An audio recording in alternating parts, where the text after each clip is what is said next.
Hello everyone, welcome to my channel. और previous video में हम 2017 एमपीपीएससी असिस्टेंट प्रोफेसर एग्ज़ाम जो एमपी में हुआ था उसके पेपर को हम 2017 के क्वेश्चन पेपर को हम सॉल्व कर रहे थे और हमने क्वेश्चन नंबर 30 तक कर लिया था।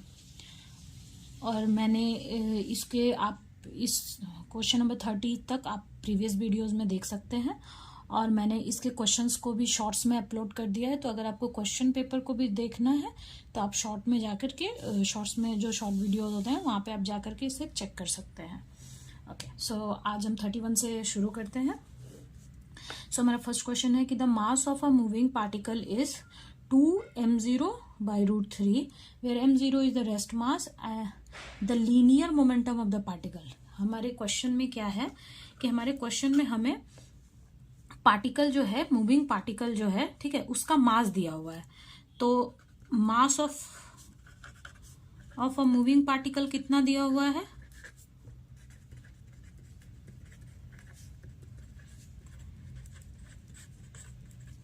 इतना हमें दिया हुआ है मास ऑफ मूविंग पार्टिकल। और हमें क्या करना है?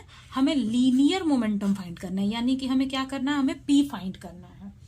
ओके, सो लीनियर मोमेंटम क्या होता है? लीनियर मोमेंटम का फॉर्मूला क्या होता है? P equals to m into V. Okay, so यहां पे m क्या है? m हमारे पास जो m है वो एक मूविंग मास में दिया हुआ है और ये जो है ये तो रेस्ट मास में, तो यहाँ पे मास हमारे मतलब मास यहाँ पे क्या दिया हुआ है? मास ऑफ अ मूविंग पार्टिकल। जो पार्टिकल है जो मूव कर रहा है, मतलब पार्टिकल यहाँ पे मूव कर रहा है, उसका मास हमें दिया हुआ है। और हमें क्या फाइंड करना है?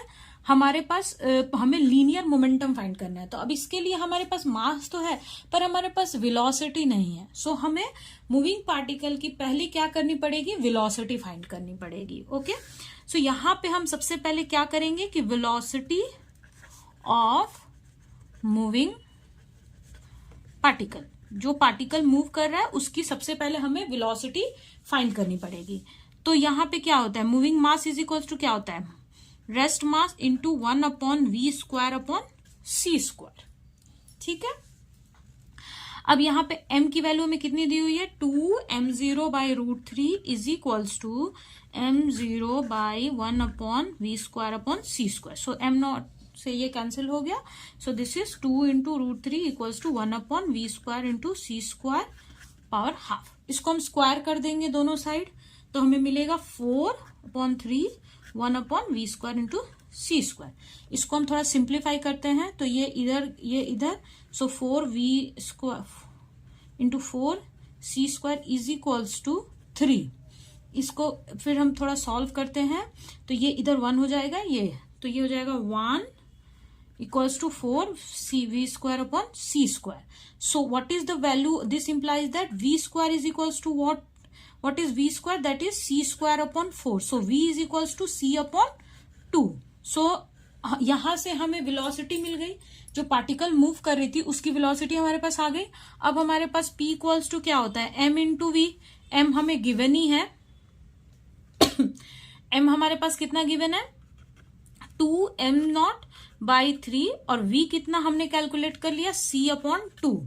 Okay, so this 2 will cancel and p is equals to m0 c/√3। So this is our answer. This is the linear momentum. Okay, so it is clear. So what will be the answer? कौन सा option match कर रहा है? So D हमारा option match कर रहा है। Okay, now our next question. इफ phi is a cyclic coordinate then, question में दिया हुआ है कि अगर phi हमारा साइक्लिक कोऑर्डिनेट है तो हमें ये बताना है कि इसकी मतलब इसके बाद क्या होगा, मतलब इसमें से क्या पॉसिबिलिटी हो सकती है, ये हमें बताना है। सो अगर हमारे पास phi साइक्लिक है, ठीक है, तो डेफिनेटली इसमें से क्या कंडीशन हो सकती है? तो अगर phi साइक्लिक है तो इसका क्या मतलब है? हमने मतलब अगर phi हमारा साइक्लिक है, साइक्लिक कोऑर्डिनेट है, तो हमें पता है कि definitely dl/d phi is equals to 0 होगा। ठीक है, और इसका 0 होने का क्या मतलब है कि this quantity will be constant, ठीक है, it is a constant of motion, और आप इसे बोल सकते हैं कि ये एक कंजर्व्ड क्वांटिटी होगी, कंजर्व्ड क्वांटिटी।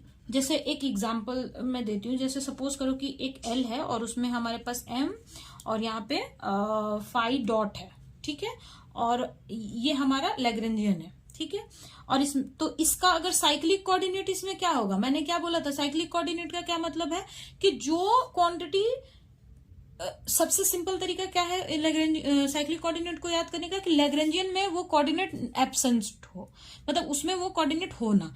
तो इसमें क्या फाई तो नहीं है, तो फाई नहीं है, तो इसका क्या, इसका और क्या हो सकता है कि अगर इसमें फाई नहीं है तो इसमें हम क्या बोल सकते हैं कि d l by d phi dot equals to 0 होगा। मतलब जो ये क्वांटिटी आएगी निकल करके, जो आएगी क्वांटिटी कि डी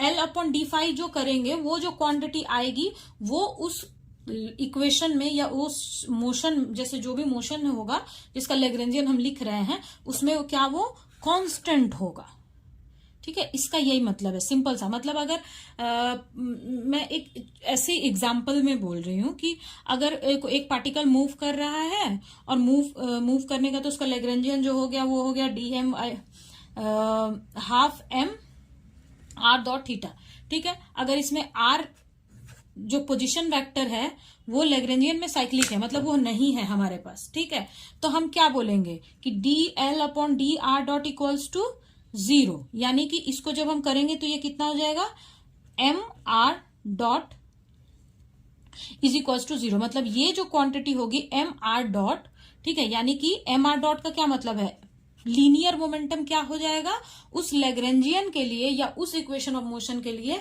वो कांस्टेंट हो जाएगा, या फिर उसको हम कंजर्व्ड क्वांटिटी बोल सकते हैं, ठीक है।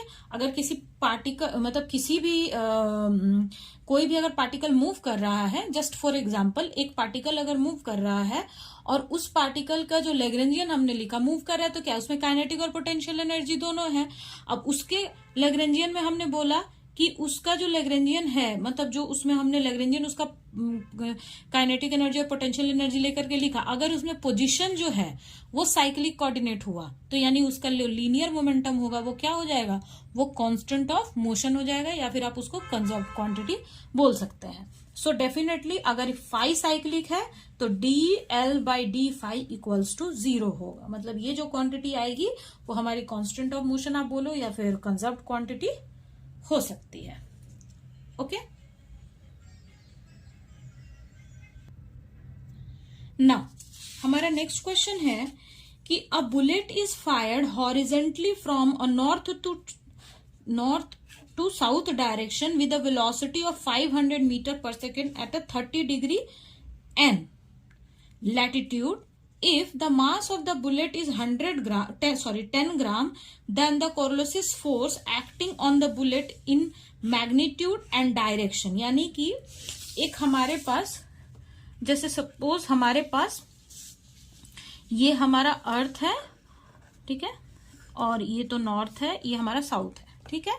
ये क्या बोल रहा है कि अगर यहां पे सपोज यहां पे, मतलब अगर मैं इसको ऐसे फाई बोलूं, ठीक है, और तो इसके पैरेलल ये ओमेगा हो जाएगा, मतलब ये भी ओमेगा है, ऐसे रोटेट कर रहा हमारा मतलब अर्थ, तो ये भी इसकी एक्सिस ये ओमेगा हो जाएगी। तो ये यहां पे ये जो एंगल है हमारा ये दैट इज 30 डिग्री, ठीक है। यहां पे मतलब इस पॉइंट से हमने क्या किया, एक बुलेट को फायर किया है जिसकी वेलोसिटी कितनी है हमारी, वेलोसिटी कितनी है हमारी 500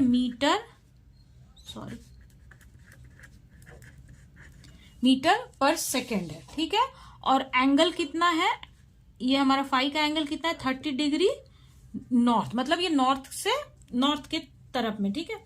तो यहां पे अगर मैं इसको Z बोल दूं, ठीक है, यहां से मैं एक और ये एक्सिस गया तो ये दैट इज एक्स एक्सिस हो गया, और ये इसको यहां पे मैंने एक्सटेंड कर दिया।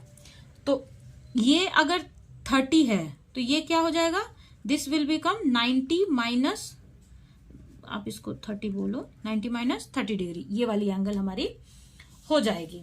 ठीक है,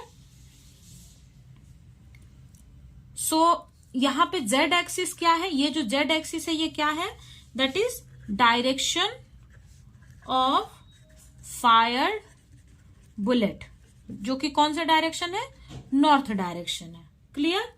और जो हमारी एक्स एक्सिस है, ये एक्स एक्सिस जो ये क्या है, ये हमारा वर्टिकल डायरेक्शन है।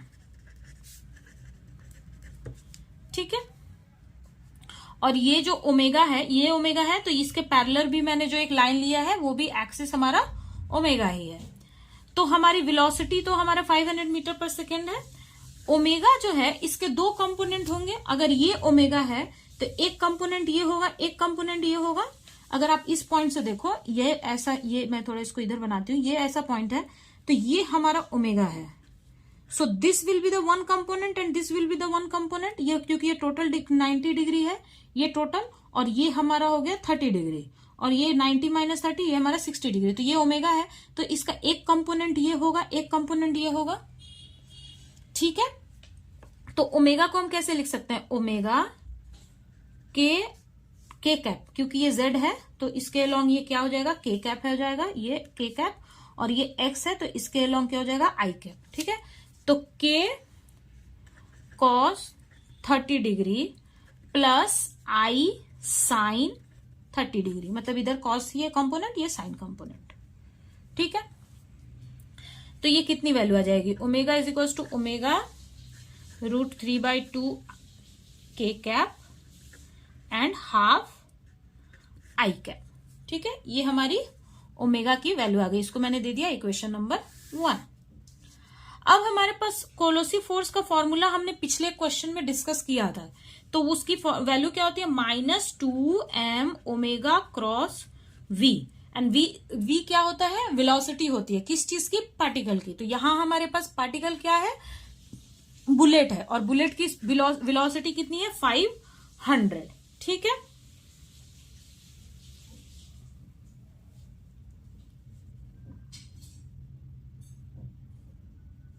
अच्छा, मैंने यहां पे जेड एक्सिस को क्या लिखा है, डायरेक्शन ऑफ फायर्ड बुलेट, यानी कि जो जेड डायरेक्शन है, जेड एक्सिस में हम बुलेट को फायर कर रहे हैं, तो इसका डायरेक्शन, तो यहां पे जो वेलोसिटी है इसका, इसके साथ कौन सा एंगल आएगा, सॉरी ये कौन सा डायरेक्शन आएगा, के कैप डायरेक्शन, क्योंकि ये जेड के अलोंग है। ठीक है, तो this will B -2m, omega कितना है, ओमेगा √3/2 के cap plus half i cap cross v है, तो v की वैल्यू हमारे पास कितनी है, 500 मीटर पर सेकेंड इन विच डायरेक्शन, के डायरेक्शन। ठीक है, अब इसको सिंप्लीफाई करें तो डेट इज -2m ओमेगा के कैप क्रॉस के कैप 0 होता है, क्रॉस में क्या, आई क्रॉस आई 0, जे क्रॉस जे 0, के क्रॉस के 0, सो के कैप क्रॉस के कैप, तो this will B 0, so this will B 0, और प्लस आई कैप क्रॉस जे, आई क्रॉस के, तो आई जे के, सो यहां पे ये साइक्लिक होता है इस डायरेक्शन में तो पॉजिटिव होता है, ये क्या एंटी क्लॉकवाइज होता है तो ये क्या नेगेटिव होता है, तो यानी कि आई क्रॉस के है, तो आई क्रॉस के है तो कितना हो जाएगा, -j कैप। ठीक है, तो 500/2 -j cap. Clear, so f यहां से कितना आ गया, -2m omega 500/2 -j cap, so minus minus this will be plus, so this will cancel, so f is equals to m omega 500, sorry f equals to 500 m omega j cap. अब ये तो हमारा आ गया, अब हमारे पास m की वैल्यू हम नोन है, हमें ओमेगा की वैल्यू चाहिए। तो ओमेगा क्या है, एक कंप्लीट रोटेशन अगर हम देखेंगे कि ओमेगा की वैल्यू क्या होती है, तो omega is equals to 2π/t होता है। ठीक है, टी क्या है, एक टाइम, टी का मतलब क्या है, टाइम पीरियड, टी क्या है हमारा टाइम पीरियड, तो एक कंप्लीट रोटेशन के लिए टाइम पीरियड कितना हो जाएगा, अगर हम एक कंप्लीट रोटेशन लेते हैं तो अर्थ अपने एक्सिस पे पूरा एक कंप्लीट रोटेशन कितने देर में करती है? 24 आवर्स में। लेकिन 24 आवर्स में तो करती है, वो तो हमारे पास है, लेकिन यहाँ पे जो वेलोसिटी हमारी गिवन है ये तो मीटर पर सेकेंड में है, तो हमें ओमेगा की वैल्यू किसमें? सेकेंड में लानी पड़ेगी। सो इसको 60 इंटू 60 हम कर लेंगे। सो टाइम पीरियड हमारा सेकेंड में आ गया। सो एफ इज इक्वल टू कितना हो जाएगा? 500। और हमारे पास मास कितना गिवन है? मास यहां पे देखिए कितना गिवन है। If the mass of the bullet is 10 ग्राम, मास हमारे पास कितना गिवन है? 10 ग्राम में गिवन है। तो 10 ग्राम है तो इसको पहले हमें केजी में कन्वर्ट करना पड़ेगा। सो 10/1000, क्योंकि मास कितना है? मास हमारे पास है 10 ग्राम। तो 10 ग्राम से हमें, क्योंकि यहाँ पे फोर्स जो है वो न्यूटन में दिया हुआ है, तो न्यूटन में अगर फोर्स है तो मास को कितना में लाना पड़ेगा? केजी में लाना पड़ेगा। सो 10/1000, सो दिस इतना केजी हो जाएगा। ठीक है, तो ये मास हमारा हो गया। और ओमेगा की वैल्यू कितनी हो गई? 2 into 3.14 divided by 24 into 60 into 60, और दिस विल बी न्यूटन। ठीक है, अब इसको जब हम सॉल्व करेंगे, सो दिस विल कैंसिल एंड इसको जब हम सिंप्लीफाई करेंगे, सो हमारा एफ का वैल्यू जो है वो कितना आएगा? This will be 36 into 10⁻⁻5 newton. So और इसको करेंगे तो F is equal to 3.6 into 10⁻⁻4 newton. ठीक है, अब ये तो हमें पता चल गया। अब इसको पूछ रहा है कि डायरेक्शन किस तरफ होगा, क्योंकि यहाँ पे क्वेश्चन में हमें बोला है कि मैग्नीट्यूड और डायरेक्शन दोनों ही चीजें हमें पता होनी चाहिए, मतलब हमें क्वेश्चन में फाइंड करना है। तो और ऑप्शन में हमारा ये भी 3.6 इंटू 10⁻4 आ रहा है, ये भी 3.6 इंटू 10⁻4 आ रहा है। अब यहाँ पे क्वेश्चन में हमें पूछा है कि डायरेक्शन क्या होगा, यानी कि उसका जो डिफ्लेक्शन है वो किस साइड में होगा। ठीक है, अब अगर बुलेट यहां से फायर्ड है तो डेफिनेटली इसका जो डायरेक्शन होता है वो ईस्ट के तरफ ही होता है। ठीक है, जो कोरोसिव फोर्स अगर जब हम डिटेल में पढ़ते हैं तो वहां पे आप पढ़ोगे कि इसका जो डायरेक्शन होगा, डिफ्लेक्शन जो होगा, वो यहां से अगर फायर्ड हो रहा है तो वो इस तरफ नहीं इस तरफ होता है। ठीक है, सो डायरेक्शन हमारा किस तरफ हो जाएगा? टुवर्ड्स ईस्ट के तरफ इसका जो डायरेक्शन होता है वो होता है। सो टुवर्ड्स ईस्ट, मतलब जो भी हमारे पास जो डेविएशन होता है वो,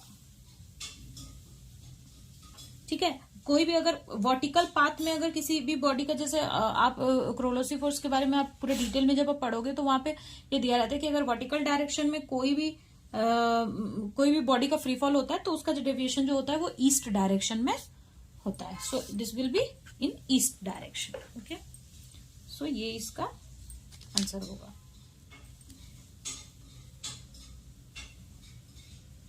now our next question is,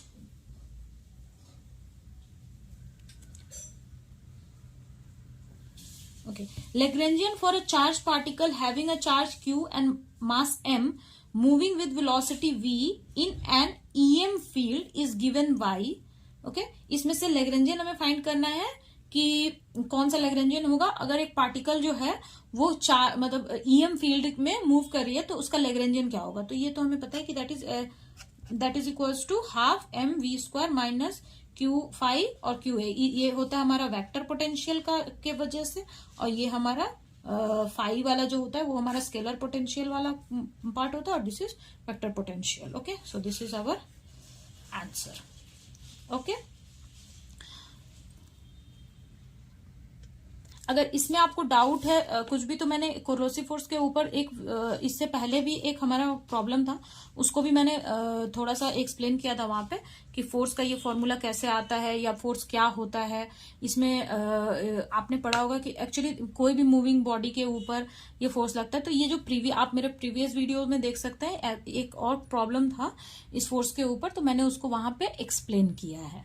ठीक है, कि कोरोसिव फोर्स क्या होता है और उसका ये फॉर्मूला क्यों, मतलब इसका फोर्स का डायरेक्शन क्या होता है और ये डेविएशन क्यों होता है। जो पार्टिकल की जो जैसे कोई भी अगर फ्रीली फॉलिंग बॉडी है, अगर अर्थ पे फ्री मतलब वो वर्टिकल डायरेक्शन में अगर वो फ्री फॉल कर रही है तो उसका जो डेविएशन होता है वो ईस्ट डायरेक्शन में होता है। तो ये वो वाले क्वेश्चन में मैंने एक्सप्लेन किया है कि मतलब वो ये फोर्स क्यों मतलब क्यों लगता है और इसका ये जो फॉर्मूला ये कहाँ से आता है। ठीक है, तो आपको क्वेश्चन में देख सकते हो। Okay, so our next question is the Lagrangian for the motion of a particle in a central force field is given by। ठीक है, ये एक Lagrangian हमें दिया हुआ है। ठीक है, और देन द साइक्लिक कोऑर्डिनेट। तो ये क्वेश्चन में पहले भी एक दो क्वेश्चन में मैं इसको एक्सप्लेन कर चुकी हूँ और अभी भी मैंने अभी पिछले ही प्रॉब्लम में आपको बताया कि Lagrangian में के इक्वेशन में जो भी कोऑर्डिनेट एब्सेंट हो वही हमारा साइक्लिक कोऑर्डिनेट होता है। तो यहाँ पे आर थीटा डॉट है, आर भी है, थीटा डॉट है, पर थीटा नहीं है। तो यहाँ पे हमारा साइक्लिक कोऑर्डिनेट क्या हो जाएगा, theta. Theta will be our cyclic coordinate. Okay, so this will be the answer. Next, Lorentz transformation are equivalent to rotational axis in 4D through an angle theta. ठीक है, तो ये क्वेश्चन का जो derivation है ये हम ग्रेजुएशन में पढ़ते हैं। इसका डेरिवेशन बहुत लेंदी होता है कि ये क्यों, इसमें थीटा की क्या वैल्यू है ये हमें फाइंड करना होता है। तो मैं यहाँ पे बस साइन थीटा की क्या वैल्यू होती है, कॉस थीटा की क्या वैल्यू होती है और यहाँ पे tan थीटा के फॉर्म में पूछा है तो ये हम मतलब यहाँ से मैं बता देती हूँ। एक्चुअली इसका डेरिवेशन आपको देखना है तो आप किसी भी जहां पे रिलेटिविटी का कोई भी चैप्टर हो तो वहां पे आप देख सकते हैं। इसका डेरिवेशन एक्चुअली बहुत लेंदी होता है तो ये मैं यहाँ पे तो नहीं कर सकती। अगर आप बोलोगे तो मैं इसका डेरिवेशन के लिए एक अलग से वीडियो बना करके उसको डिराइव करके पूरा दिखा दूंगी कि ऐसा क्यों होता है।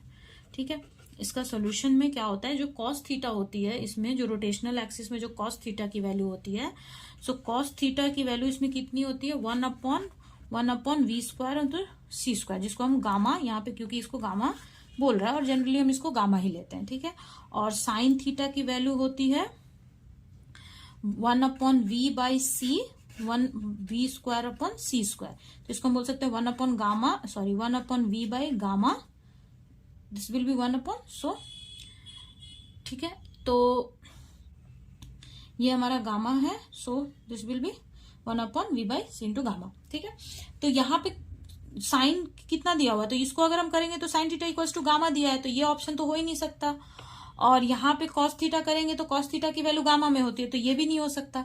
अब tan थीटा, तो tan थीटा कितना होता है, sine by cos, so this will be 1/v/गामा into c divided by gamma, sorry 1/गामा, 1/गामा होगा, 1/गामा, सो दिस विल बी 1/गामा, so this will I V gamma into c और ये गामा हो गया तो गामा से gamma cancel, so tan theta equals to कितना हो गया, IV/c, so theta is equals to tan inverse IV/c, ये वैल्यू आएगी। ठीक है, ये कहां से आती है, इसका डेरिवेशन आपको बुक में मिल जाएगा। ठीक है, कि जो रोटेशनल है फिर वो एक्सिस रोटेट करती है, वहां पे फिर हम सारे 4 कंपोनेंट्स होते हैं क्योंकि ये 4D है तो फिर उसको हम कैलकुलेट करके निकालते हैं। तो ये थोड़ा सा सॉरी लेंदी प्रोसेस हो जाएगा।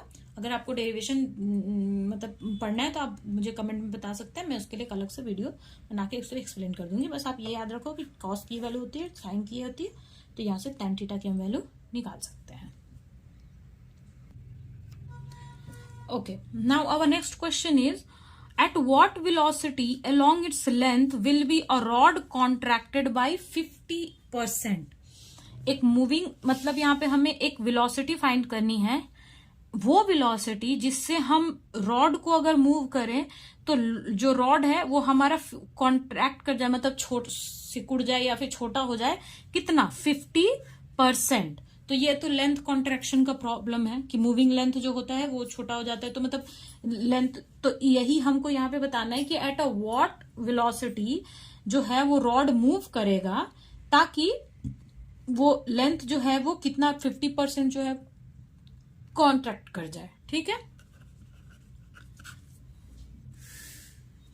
Okay, so L is equals to क्या होता है, L0 1 - v² / c, स्क्वायर। ये क्या होता है, ये हमारा मेजर्ड लेंथ होता है, जो लेंथ हम मेजर करते हैं, और ये क्या होता है, एक्चुअल लेंथ होता है। मतलब ये जो लेंथ है वो कौन सा लेंथ है, जो ऐसे मेरे पास अगर ये एक पेन है तो इसकी जो एक्चुअल लेंथ है वो ये लेंथ है, और ये कौन सा लेंथ है, जब ये पेन जो है ये मूव कर रहा है तो इसकी जो लेंथ होगी उस टाइम जब ये मूविंग में था तब इसकी लेंथ जो हमने मेजर की वो लेंथ है। ठीक है, तो ये बोल रहा है कि लेंथ कितना परसेंट कॉन्ट्रैक्ट रहना चाहिए, 50%। तो यानी कि मेजर्ड रहेगा और divided by L not is equals to 1 minus v square upon c square. तो ये तो 50% छोटा हो गया ना, तो इसको हम लिखेंगे 50/100 और इसका हम स्क्वायर कर देंगे, तो ये हो जाएगा v square upon c square, ताकि ये रूट ओवर हमारा हट जाए। ठीक है, तो 5 1 5 5 2 10, सो इसका स्क्वायर कितना हो जाएगा 1/4 1/v square by c square. So ये इधर ये तो ये v by c 1 minus 1/4 clear. So v square upon c that is equals to 3/4। So v by c is √3/2 and v is equals to √3/2 into c. So this will be the answer. Okay यानी कि इस velocity से अगर length जो है वो move करता है, मतलब कोई भी मतलब ये जो प्रॉब्लम में जो दिया है वो लेंथ अगर मूव करता है तो वो उसका लेंथ कितना परसेंट छोटा हो जाएगा, 50% तक छोटा हो जाएगा। Clear, now answer is this. Now, our next question is rest mass of electron is this, यानी कि इलेक्ट्रॉन का जो रेस्ट मास है वो हमें दिया हुआ है। then its mass when moving with velocity 0.8 c। ठीक है, रेस्ट मास हमारे पास गिवन है, और अगर ये मास मूव करने लगे इस वेलोसिटी से तो उसका मास मतलब जो मास होगा वो कितना होगा। तो हमें पता है कि that is m is equals to क्या होता है, m not by 1/v square into sorry v square by c square. ये हमें पता है कि ये चीज फॉर्मूला होता है। हमें क्या निकालना है, हमें निकालना है इसका मूविंग मास। जो रेस्ट मास हमें ऑलरेडी गिवन है, हमें क्या निकालना है, हमें इसका मूविंग मास निकालना है। ठीक है, सो m नॉट की वैल्यू कितनी है, this will B m not, क्योंकि रेस्ट मास है ना। सो m 9 इंटू 10⁻⁻28, और ये कितना हो जाएगा, v की वैल्यू हमारे पास m नॉट की वैल्यू कितनी दी हुई है 9 into 10⁻⁻28 gram, and v is equals to 0.8 c. So this will be 0.8 c by whole square, and that is c. So this will be 9 into 10⁻⁻28 gram 0.64, and that is c square c square. So this will be cancel. So इसको हम solve करेंगे तो 9 into 10⁻⁻28 by 0.36। सो अब हम इसको next solve करेंगे। सो 9 into 10⁻⁻28 6.6। सो इसका answer हमारा आएगा, इसको जब हम सिंप्लीफाई करेंगे तो इसका आंसर हमारा आएगा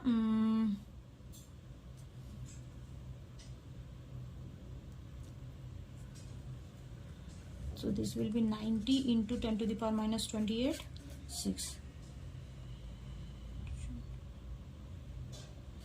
3 2 जा 6 15 into 10⁻⁻28 ग्राम, यानी कि हमारा जो मूविंग मास है वो कितना आ गया 15 into 10⁻⁻28 ग्राम। ओके, सो यहाँ पे सिंपल, ये क्वेश्चन बहुत सिंपल है। यहाँ पे हमारे पास रेस्ट मास गिवन है, हमें मूविंग मास निकालना है। तो रेस्ट मास का फॉर्मूला, मूविंग मास का फॉर्मूला क्या होता है, m not upon √1 - v square by c square. अब इसमें सारी वैल्यूज रख देंगे, सिंपल कैलकुलेशन भी बहुत सिंपल है, क्वेश्चन भी बहुत सिंपल है। Okay, now next question is, in the laboratory the lifetime of a particle moving with speed this, ठीक है, पार्टिकल जो है वो इस स्पीड से मूव कर रहा है, is found to be this second than the proper lifetime of the particle, ठीक है, यानी हमें वेलोसिटी दी हुई है और बोल रहा है कि in the laboratory the life time of the particle moving with speed, particle जो है लैबोरेटरी फ्रेम में, ठीक है, पार्टिकल इस स्पीड से जब मूव कर रहा है तो हमने पाया कि उसका जो लाइफ टाइम है वो कितना है, 2.5 इंटू 10⁻⁻7 सेकेंड, ठीक है। तो ये पूछ रहा है कि उसका प्रॉपर लाइफ टाइम कितना होगा, यानी कि ये मूविंग लाइफ टाइम तो हमें दिया हुआ है, इसका प्रॉपर लाइफ टाइम कितना होगा, ठीक है, ये चीज हमें यहाँ पे क्वेश्चन में फाइंड करना है। ये सिंपली एक टाइम डायलेशन का प्रॉब्लम है, ठीक है। तो वेलोसिटी हमें कितनी दी हुई है, वेलोसिटी जिससे पार्टिकल मूव कर रहा है 2.8 इंटू 10 सेंटीमीटर पर सेकेंड। तो इसको हम क्या करेंगे, मीटर पर सेकेंड में कन्वर्ट कर लेंगे। So this will be 2.8 into 10⁸ metre पर सेकेंड, ठीक है। हमें क्या करना है, हमें प्रॉपर टाइम पता करना है। डेल्टा टी टाउ कितना दिया हुआ है, 2.5 इंटू 10⁻⁻7 सेकेंड। हमें क्या पता करना है, टी टाउ डैश पता करना है। क्लियर। सो टाइम डायलेशन का formula t tau is equals to t dash 1/v²/c²। यहां पे ये मेजर टाइम होता है, ये होता है प्रॉपर टाइम। क्लियर। अब सबकी वैल्यूज को हम यहाँ पे पुट करते हैं। सो दिस विल बी 2.5 इंटू 10⁻⁻7। ये हमें पता ही करना है। वेलोसिटी हमारी कितनी दी हुई है, 2.8 इंटू 10⁸, इसका स्क्वायर, और ये c है, ठीक है। अब एक चीज यहाँ पे ये है कि यहाँ पे ये 2.8 इंटू 10⁸ है, तो दिस इज अप्रोक्सीमेटली c है, ठीक है, क्योंकि c की वैल्यू जो हम जनरल लेते हैं वो c की वैल्यू क्या होती है, 3 इंटू 10⁸ मीटर पर सेकेंड होती है। तो ये भी, तो इसीलिए यहाँ पे हम क्या करेंगे कि c की जो वैल्यू है वो उसको हम रखेंगे। तो c की वैल्यू का स्क्वायर कर देंगे तो 9 इंटू 10⁻16।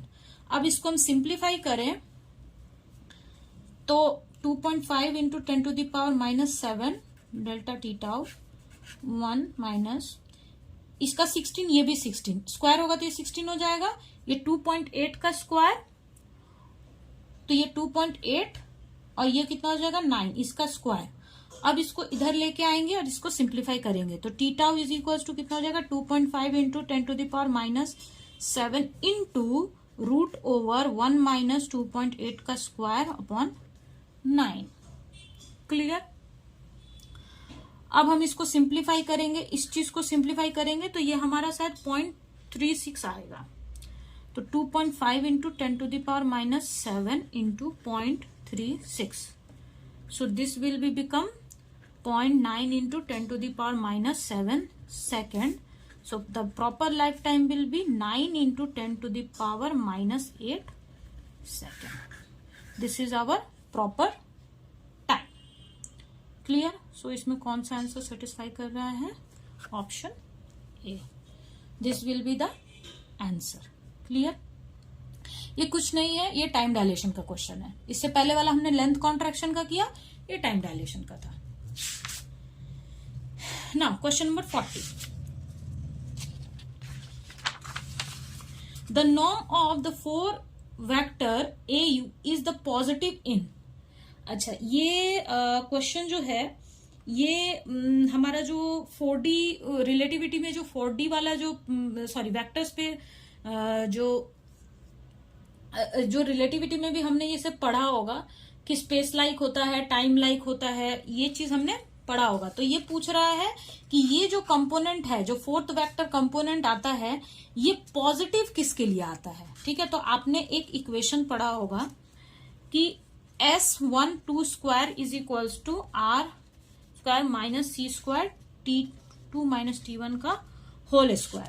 तो if S12 square is greater than 0, तो ग्रेटर देन 0 है तो डेफिनेटली पॉजिटिव आएगा। अगर इसकी वैल्यू 0 से बड़ी आई तो ये पॉजिटिव होगा, तो ये क्या होता है, स्पेस लाइक होता है। अगर स्क्वायर लेस देन 0 होता है तो इसकी वैल्यू, इसका मतलब क्या है, लेस देन 0 का मतलब नेगेटिव, और ये कौन सा होता है, ये होता है टाइम लाइक। ठीक है, तो यहां पे ए की वैल्यू किसके लिए पूछ रहा है, पॉजिटिव के लिए, तो पॉजिटिव के लिए क्या आता है, स्पेस लाइक आता है, तो इसका आंसर जो है वो स्पेस लाइक होगा। ठीक है, और ये इसको हम क्या बोलते हैं, that is square of space time interval. वो एक आपने इसका जो इसका भी एक डेरिवेशन है, उसको भी सॉल्व करके निकालते हैं इस चीज को कि कैसे वो, ये जो चीज होती है इसको हम क्या बोलते हैं, square of space time interval. ठीक है, स्पेस टाइम इंटरवल में अगर इसकी वैल्यू 0 से बड़ी होती है ये चीज की वैल्यू, तो वो स्पेस लाइक होता है, और इससे छोटी होती है तो इसको टाइम लाइक बोलते हैं। ओके, सो आज के वीडियो में हमने क्वेश्चन नंबर 40 तक किया, इसके बाद हम नेक्स्ट वीडियो में करेंगे। एंड अगर आपको इससे रिलेटेड कोई भी प्रॉब्लम हो, कोई भी क्वेश्चन में मैंने अगर कुछ सॉल्व, अगर कुछ गलती हो गई हो, या आपको समझ में नहीं आया, या आप चाहते कि मैं उसे रिपीट करूं, या इस टॉपिक, इसको सॉल्व करने के टाइम पे कोई ऐसा टॉपिक है, पर्टिकुलर टॉपिक जो आप चाहते हो कि मैं उसके लिए एक अलग से वीडियो बनाऊं, आपका कोई भी सजेशन हो, अगर मैंने इसमें से कोई कैलकुलेशन मिस्टेक की हो या कुछ भी मैंने अगर इसमें गलती भी की हो, तो आप उसको भी मुझे बता सकते हैं। अगर इसमें से कोई ऐसा टॉपिक हो जो आप सेपरेटली पढ़ना चाहते हैं, उसके लिए आप चाहते हैं कि मैं एक अलग से वीडियो बनाकर उस टॉपिक को एक्सप्लेन करूं, तो आप उसके लिए भी मुझे कमेंट में बता सकते हैं।